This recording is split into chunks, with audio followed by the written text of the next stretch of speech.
ప్రతి ఒక్కరు కుదిరిన వాళ్ళు ఒక్కరికి భోజనం పెట్టండి. ఈరోజు శనిత్రయోదశి పౌర్ణమి ముందు వచ్చేటటువంటి శనిత్రయోదశి ఏదైతే ఉందో అది ఇంకా శక్తివంతమైనదిగా చెప్తారు.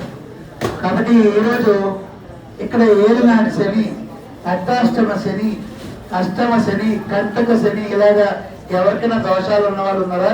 లేని వాళ్ళు కూడా ఒక్క చిన్న విషయం చెప్తాను, శ్రద్ధగా నా మాట వినండి. ప్రతి ఒక్కరు కుదిరిన వాళ్ళు ఒక్కరికి భోజనం పెట్టండి. ఈరోజు అర్థమైందా? మీరు ఒక ఫుడ్ ప్యాకెట్ తీసుకుని ఒక్కరికి మాత్రమే భోజనం పెట్టండి. ఇచ్చేటప్పుడు ఆయన పేరు చెప్పుకోండి, స్వామివారి పేరు చెప్పుకొని ఒక్క ప్యాకెట్ ఇవ్వగలమా?